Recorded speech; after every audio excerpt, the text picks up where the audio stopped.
അപ്പോൾ പ്രിയപ്പെട്ട പ്രേക്ഷകരെ, നമുക്കിനി ഒന്ന് കോഴിക്കോട്ടേക്ക് പോയി വരാം. കോഴിക്കോട് വടകര അഴിത്തല അഴിമുഖത്ത് ഫൈബർ വള്ളം മറിഞ്ഞ് ഒരു മത്സ്യത്തൊഴിലാളി മരിച്ചു എന്നൊരു വാർത്ത വരുന്നു. സാൻഡ് ബാങ്ക്സിലെ കുയ്യൻ വീട്ടിൽ അബൂബക്കറാണ് മരിച്ചത്. വിവരങ്ങളുമായി സിനോജ് തോമസ് നമുക്കൊപ്പം ചേരുന്നു.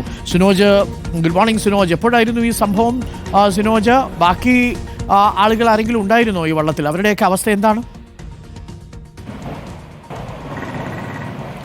Arunkumar, good morning. അതായത് കോഴിക്കോട് ജില്ലയിലെ മുതലപ്പൊഴി എന്ന് വേണമെങ്കിൽ ഈ അഴിത്തല അഴിമുഖത്തെ വിശേഷിപ്പിക്കാം. കാരണം എല്ലാ മാസവും ഇവിടെ അപകടം നടക്കുന്ന ഒരു സാഹചര്യമാണ് ഉള്ളത്. അതായത് കുറ്റ്യാടിപ്പുഴ അറബിക്കടലിനോട് ചേരുന്ന ഈ ഭാഗമാണ് അഴിത്തല അഴിമുഖം എന്ന് പറയുന്നത്. അതിശക്തമായി തിരമാലയുള്ള സ്ഥലം, നല്ല അടിയൊഴുക്കുള്ള സ്ഥലമാണ്. ഇന്ന് പുലർച്ചെ 4 മണിക്കാണ് അപകടം സംഭവിക്കുന്നത്. അബൂബക്കറും ഇബ്രാഹിം രണ്ടുപേരാണ് ഈ ഫൈബർ വള്ളത്തിലുണ്ടായിരുന്നത്. ഈ മേഖലയിൽ സാധാരണ ചെറുവള്ളങ്ങളും തോണികളുമാണ് മത്സ്യബന്ധനത്തിന് അധികം ഉപയോഗിക്കുന്നത്. അങ്ങനെ ഇന്ന് പുലർച്ചെ കടലിലേക്ക് മീൻ പിടിക്കാൻ പോകുന്ന സമയത്ത് വലിയ ശക്തമായ തിരമാലയിലാകപ്പെട്ട് ഇവർ സഞ്ചരിച്ച തോണി മറയുകയായിരുന്നു. അങ്ങനെയാണ് അബൂബക്കർ മരിക്കുന്നത്. 62 വയസ്സായിരുന്നു. ഇബ്രാഹിം രക്ഷപ്പെടുകയും ചെയ്തിട്ടുണ്ട്.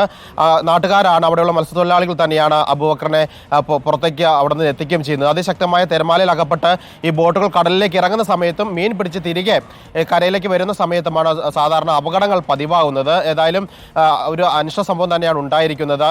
അവിടെ സുരക്ഷാ ക്രമീകരണങ്ങൾ വേണമെന്ന് നാട്ടുകാർ ഏറെക്കാലമായി ആവശ്യപ്പെടുകയും ചെയ്യുന്നതാണ്. ഫിഷ് ലാൻഡിംഗ് സെന്റർ ഉൾപ്പെടെയുള്ള സംവിധാനങ്ങൾ അവിടെ ഉണ്ടെങ്കിൽ പോലും ഈ തിരമാലയെ നിയന്ത്രിക്കാൻ വേണ്ടിയുള്ള സംവിധാനങ്ങൾ വേണമെന്ന് മത്സ്യത്തൊഴിലാളികൾ പറയാറുണ്ട്. ഏതായാലും സാധാരണക്കാരായ ചെറുവള്ളങ്ങൾ ഉപയോഗിച്ച് മീൻ പിടിക്കാൻ പോകുന്നവരാണ് ഈ മേഖലയിൽ കൂടുതലായും അപകടത്തിൽപ്പെടുന്നത്. ഇതിനു മുൻപും നിരവധി മരണങ്ങൾ ഇവിടെ ഉണ്ടാവുകയും പരിക്ക് പറ്റുകയും ചെയ്തിട്ടുണ്ട്. അരുകുമാർ. ഓക്കെ സിനോജ്, എന്തായാലും വേദനിപ്പിക്കുന്ന വാർത്തയാണ്.